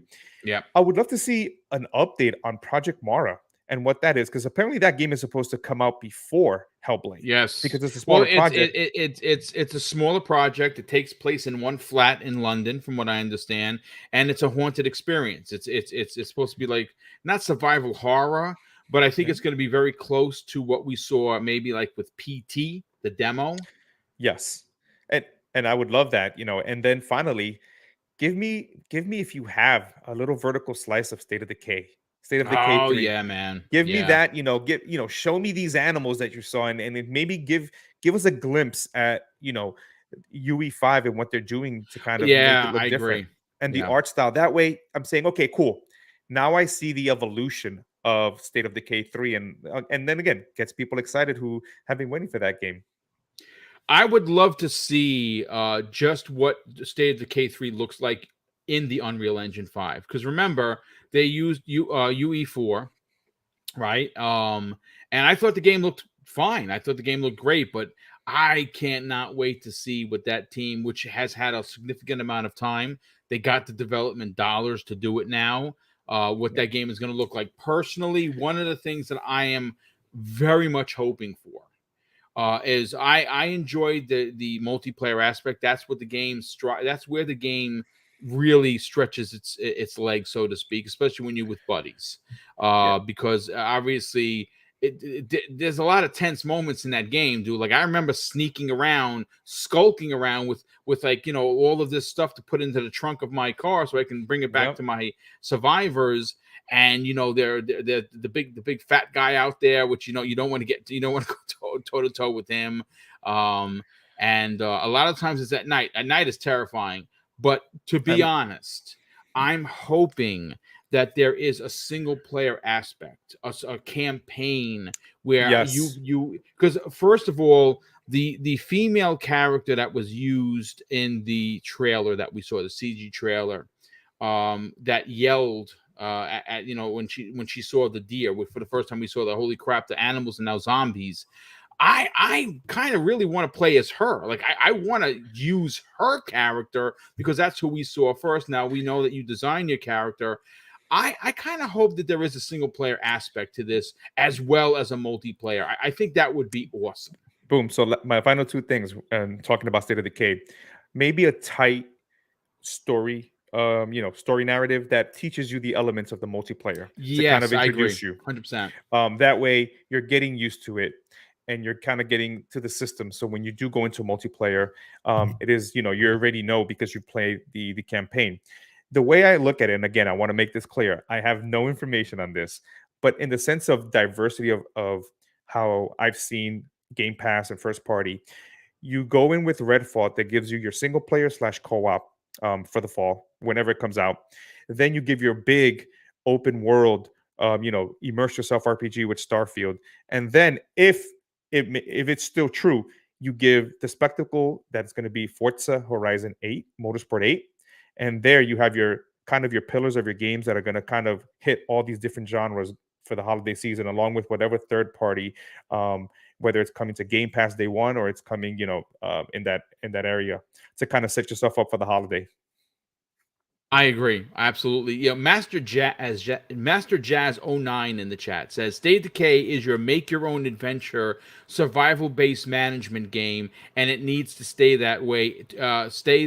To its core. Yeah, dude. I mean, I hear you. I hear what you're saying. I 100% disagree. Yeah, I don't think it. I think it can change. I understand, and I don't want evolution. Decay. There's nothing wrong with evolution, brother. I don't want it. I don't want it to go away from what it is because it's a great experience. Myself and the XBI team played a couple of weeks ago, and it was fun. But I look at others like I always call Days Gone the State of Decay sort of thing. But if they can take some elements to kind of get people in there that want that experience, the first one I was a big fan of, and I love the fact that it gave me The Walking Dead, where no one really is the main protagonist, but everyone can be a hero. But yeah, I would love to get expanded so you can also bring people in and say, oh, this story was cool. What? I can continue to make my own stories, a la Elden Ring in the multiplayer. Definitely. Yes. Yeah, here's the thing about that. I hear people, the one thing that you'll notice about gamers, we're all fickle, right? We all want some people want to just eat their chocolate. Some people want to eat their peanut butter. Some people want peanut butter in their chocolate. And if you're that type of gamer, I hear you. See, for me personally, I put 60 hours into State of Decay and I played it solo. I didn't play with people because, not that I don't like playing with people, sometimes your game time is limited, and that's a game that you have to get people to come in and spend time with. And a lot of times I just didn't have that time. I mean, again, I produce 4 live shows, and I do everything by myself. I have literally no help outside of what Mrs. Boom helps me with, and she's working. So there's only so much time. For me, I'm a single player cat. Like I am the old school single player story driven kind of a guy, which is why I fell in love with Elden Ring, because I can play this to my heart's consent, running around, and I can do 20-minute drop-ins and drop-outs. You know what I'm saying? You'll see me here. I put an hour in before the show went live. I recorded it. Here you go. And now I'm gonna, you see me do my thing, and then when I was done, I simply shut it off. shut the console off because it has the quick resume, which is dope, which I absolutely love about it. But I think a game like State of Decay is going to be a great multiplayer experience. I expect that it is going to continue to deliver on a multiplayer experience, but I am going to come out and say right now that I would be incredibly disappointed if they did not evolve the game forward. You know, locking out the single player element just because it started out and its two former iterations were multiplayer based would, to me, is not moving the store, is not putting your best foot forward. Again, that's my opinion on it. I think it can remain a multiplayer focused game, but not having a single player experience would, to me, be a big miss, especially because, again, there are great stories that could be told in the form of DLC where you move on through different characters, and I would like to see a Days Gone-esque element, not as a big open world like that. I'm not expecting a Skyrim level adventure, but I would like to have a single player aspect, you know, to have your character. Now, whether that's a character that you pick or you make, whichever. You know, obviously that's up to the eye of the beholder who designs this game. I still think that it's a miss, in my opinion, if there's no single player aspect and there's just multiplayer.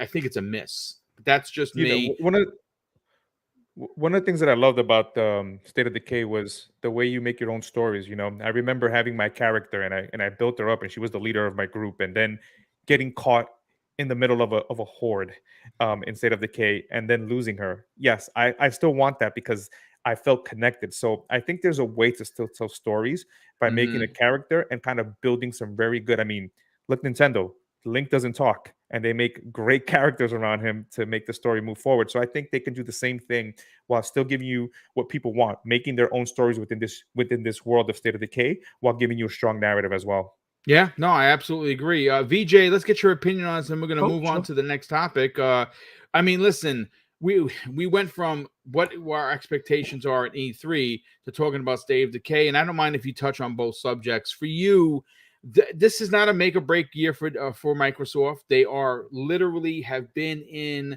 the public eye since last year, and even beyond that.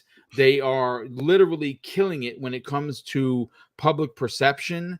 E3 is going to be a big show for them.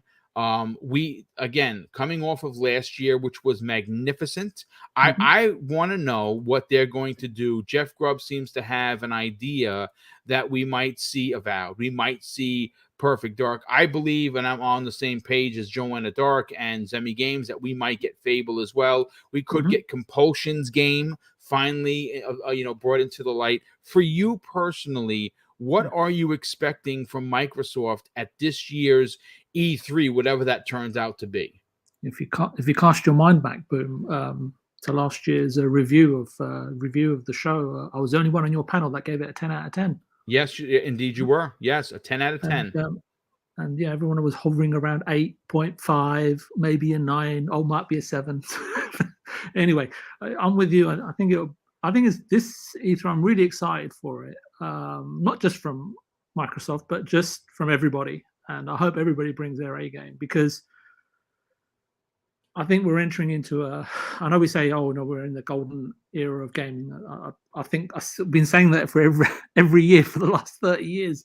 But I think for me, the Holy Trinity, just in terms of Xbox, the Holy Trinity of Fable from PGG, Starfield from Todd and Bethesda, which we've talked about endlessly, and you know my hopes for that game, and Unavowed from Obsidian. I think every other studio, let's just talk about Xbox, every other studio within the Xbox game studio lineup has some ways to go on the next go around, right? Because you're only good as your next game, right? To some degree, in terms of being able to compete with the potential of these three very seasoned studios, in terms of pedigree and their history of producing something new and innovative and outstanding all at the same time. And I'm choosing these three games based on what we know and basically what I can recall off the top of my head. And I'm sorry, Mr. JD, but I'm kind of a bit concerned about Perfect Dark from what I've seen compared to all the others, and I get the feeling it won't be sitting at the same sort of pioneering level in all aspects as these three. And I'm happy to eventually eat humble pie with. Of course, it has to be served with whipped cream, otherwise there's no takers. No takers here anyway, not in California. But I think Hellblade 2 deserves a mention, Boom, and I think. I know it's not everybody's cup of tea, but I think it's an important title for an important project for the industry. But the appeal level in terms of sales, I'm not certain. So again, I think when we're talking about any game individually or all different types of games, we all love different stuff, right? I think everything speaks to the opportunity, to the blessing, to the options and affordability as of now in terms of Game Pass. So it really doesn't matter, because we know the industry standard that each and every new important game, even like Elden Ring, right, in terms of where it stands today, and everything just keeps propelling the industry forward. So that's why I say, Boom, I just got this feeling, and you can pull me up on this, if it's terrible, and castigate me. But I think we're in time. We're in not that far away, as you said, Boom, right, in terms of June. And I think they're going to be a brilliant time for podcasts, as they always are. So I'm really looking forward to those.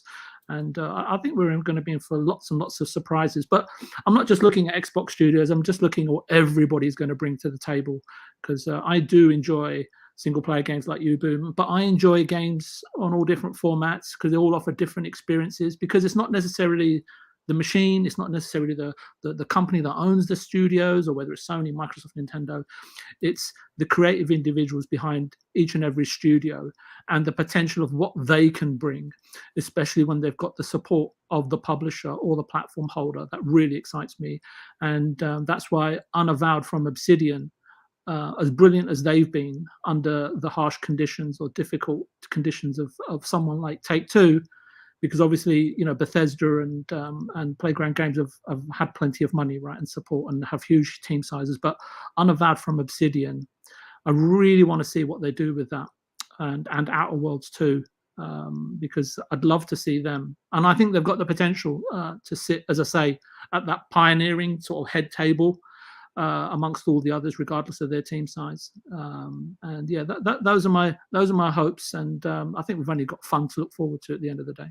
Yeah, me too. I think we're going to have an amazing E3. I like I said, a lot of the places. I actually can't wait to get back to an in-person E3. Hopefully that comes 2023. At that point, maybe we'll have got out of a pandemic to more of what they're calling an endemic, and hopefully we will be able to actually do that in person. I went to E3 in 2019, and it was an incredible experience, and I hope more people actually get a chance to experience it for certain. Let's move on to the final topic, and folks, this is another big one, and this comes to us. Let's see. Let me find the final topic. Let me pull up my show notes right here.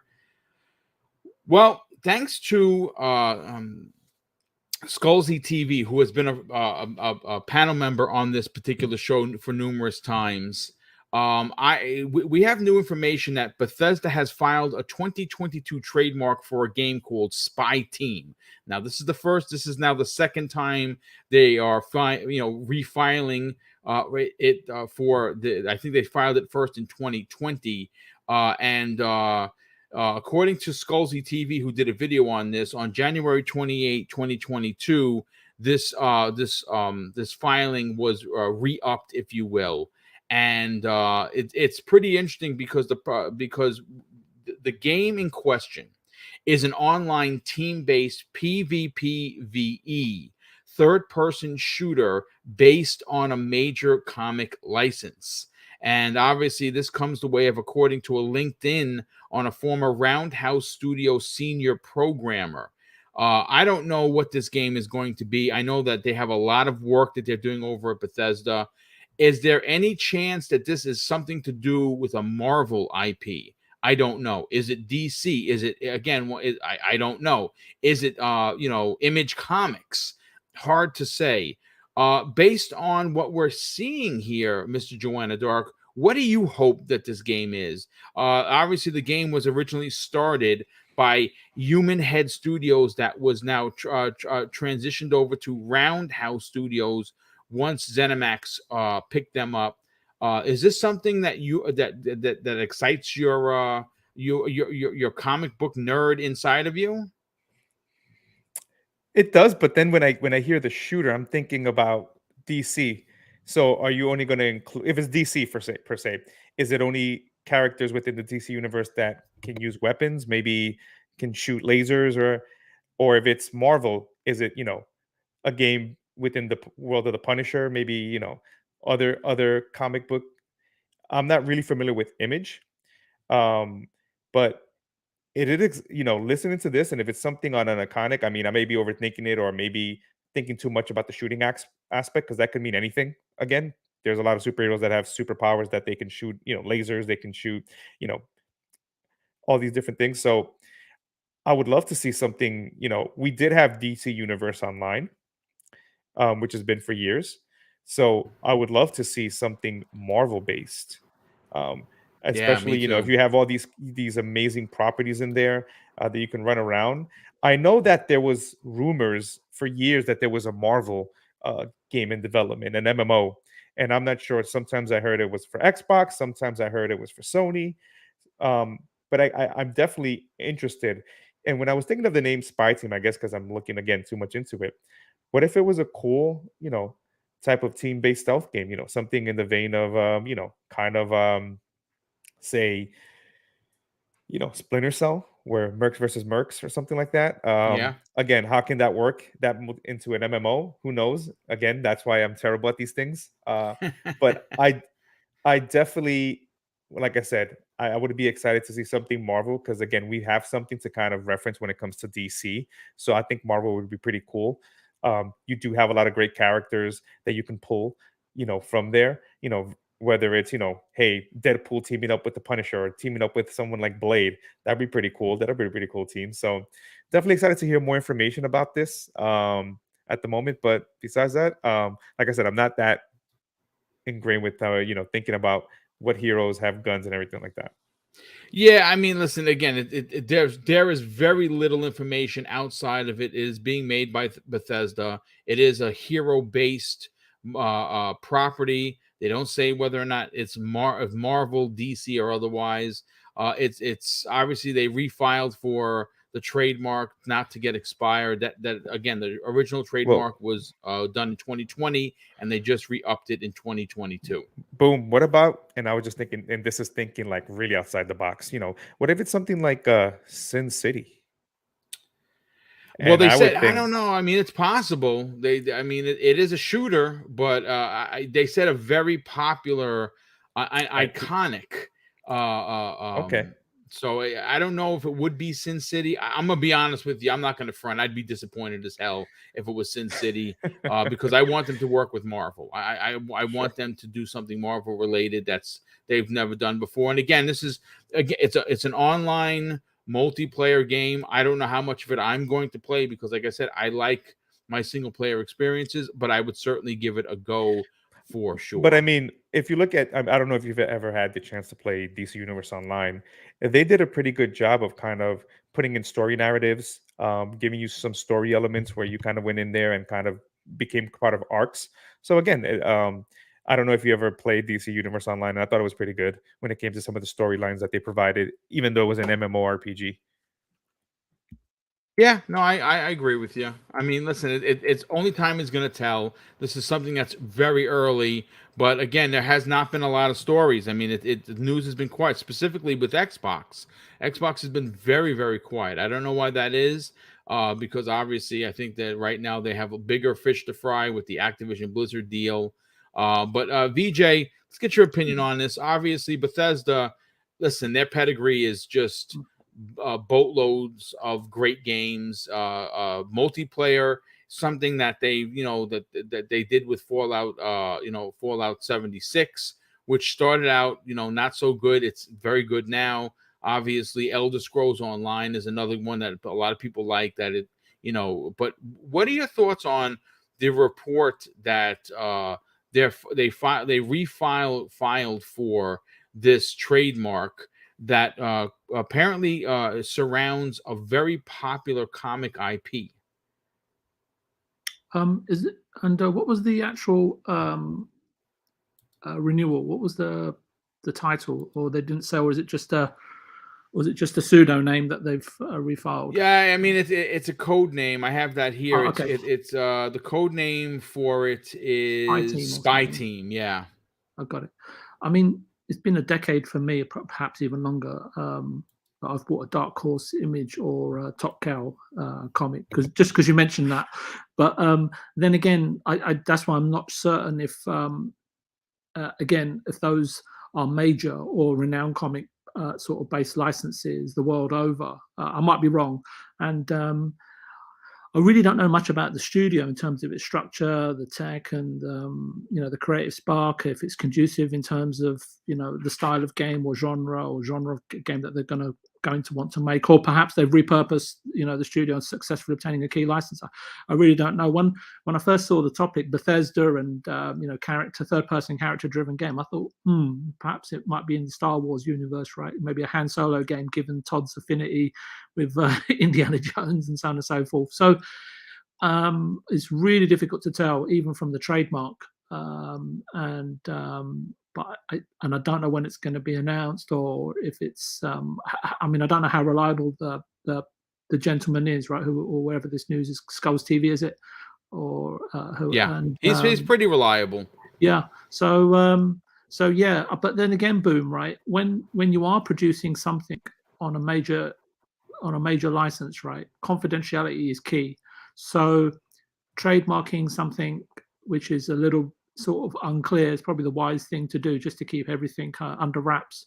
So whatever, if the studio's going and they're working on something and they feel that it's a major comic license, then I guess just keeps your hopes alive that it might be something very interesting and something that the Xbox library of first party games needs. And hopefully that's the approach.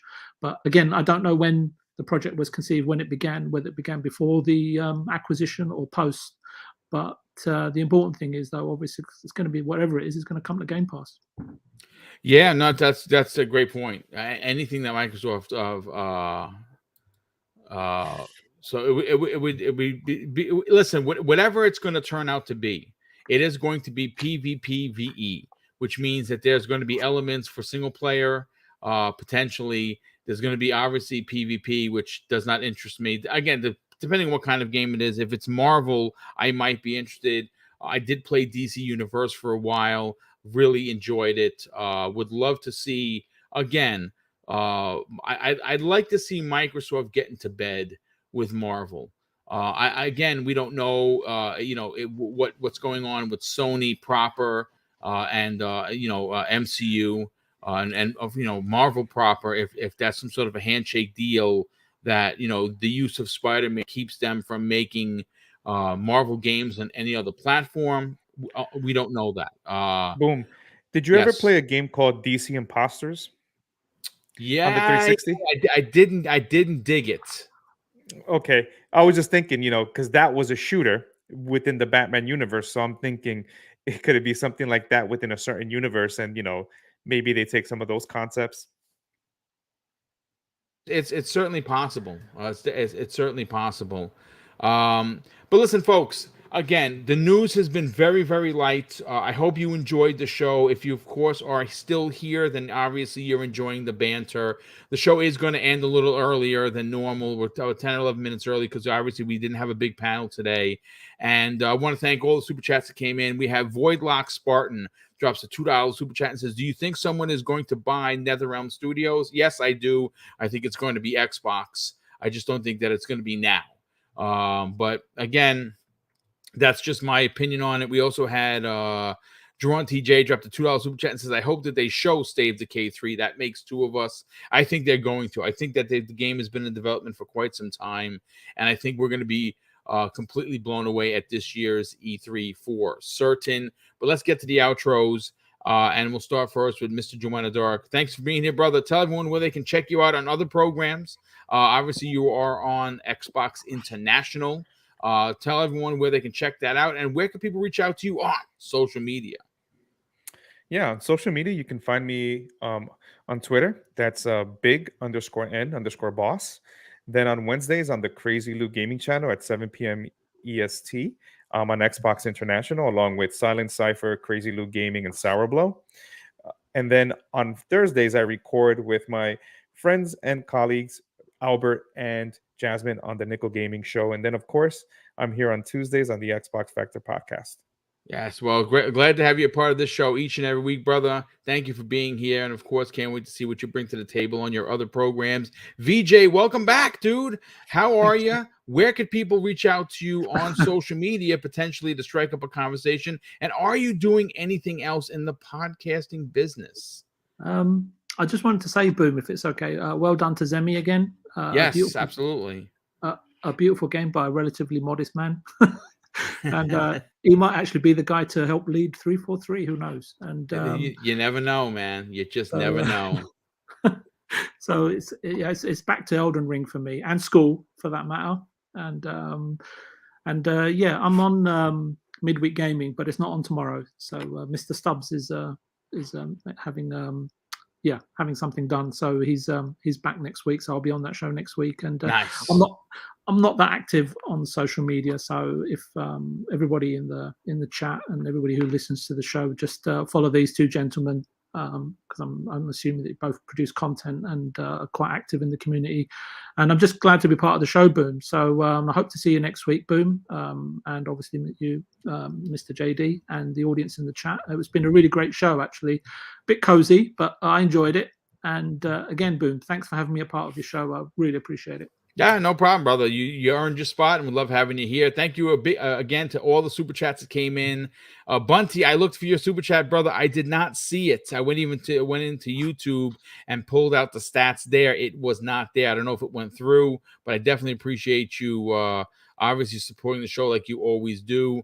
And of course, I'm going to close out the show with something that's important to me, folks. Hopefully one day it'll be important to you. And that's something that my dad taught me with kids. And he said, son, treat others how you want to be treated. And also, it doesn't cost anything to be nice. Live by those rules, and I can guarantee you're going to have an awesome day. So take care, everyone. And we'll see you next week on the newest episode of the Xbox Factor podcast.